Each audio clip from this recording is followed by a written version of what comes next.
തേജസ്വിനി പുഴയുടെ കോഴിച്ചാൽ ഭാഗത്ത് നിർമ്മിക്കുന്ന പാലത്തിന്റെ നിർമ്മാണ പ്രവൃത്തി പൂർത്തിയായി. 5 കോടി രൂപ ചെലവിലാണ് പാലം നിർമ്മിച്ചിരിക്കുന്നത്. 2024 ഫെബ്രുവരി 20-ന് പൊതുമരാമത്ത് വകുപ്പ് മന്ത്രി PA മുഹമ്മദ് റിയാസ് പാലത്തിന്റെ ശിലാസ്ഥാപന കർമ്മം നിർവഹിച്ചിരുന്നു. പാലം പൂർത്തിയാകുന്നതോടെ കോഴിച്ചാൽ IHDP ഉന്നതിയിലേക്കുള്ള യാത്രാദൂരം പൂർണ്ണമായും പരിഹരിക്കപ്പെടും. നിലവിൽ പുഴയ്ക്ക് കുറുകെയുള്ള നടപ്പാലത്തിലൂടെയാണ് പ്രദേശവാസികളുടെ യാത്ര. മഴക്കാലത്ത് പുഴയുടെ ജലനിരപ്പ് ഉയരുന്നതിനാൽ പ്രായമായവർക്കും കുട്ടികൾക്കും പുറം ലോകത്തെത്താൻ വലിയ ബുദ്ധിമുട്ടുകളായിരുന്നു നേരിട്ടിരുന്നത്. രോഗികളെ കസേരയിലിരുത്തി ചുമന്ന് പുഴ കടത്തിയാണ് ആശുപത്രിയിൽ എത്തിച്ചിരുന്നത്. മഴക്കാലത്ത് ഉന്നതി പൂർണ്ണമായും ഒറ്റപ്പെടുന്ന സാഹചര്യമുണ്ടായതിനെ തുടർന്നാണ് പ്രശ്നത്തിന് പരിഹാരമായി പാല നിർമ്മാണം ആവശ്യമായത്.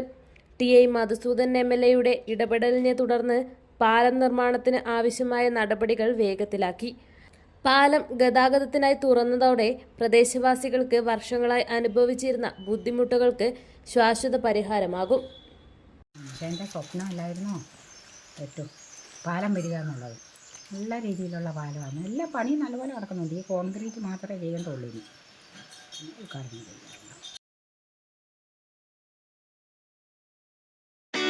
മലയോര മേഖലയിൽ ചെറുപുഴയുടെ മണ്ണിൽ പ്രിന്റിംഗ് മികവുമായി നിറസാന്നിധ്യമായി 8ാം വർഷത്തിലേക്ക് Sinai printers and stationery. Offset printing, digital printing, banner printing എന്നീ പ്രിന്റിംഗ് മേഖലയിൽ കാലത്തിനൊത്ത അപ്ഡേറ്റുമായി ഏറ്റവും നൂതന മെഷീനറീസുമായി തേരോട്ടം തുടരുന്നു.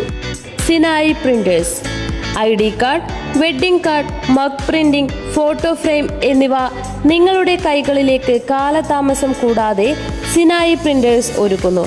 പ്രിന്റിംഗ് ടെക്നോളജിയിൽ ഡിപ്ലോമ കരസ്ഥമാക്കിയ ഒരു കൂട്ടം ചെറുപ്പക്കാർ എന്നും ഒരു മുതൽക്കൂട്ടായി സിനായി പ്രിന്റേഴ്സിനൊപ്പം ചേർന്ന് പ്രവർത്തിക്കുന്നു. നാളിതുവരെ തന്ന സ്നേഹത്തിനും സഹകരണത്തിനും ഹൃദയത്തിന്റെ ഭാഷയിൽ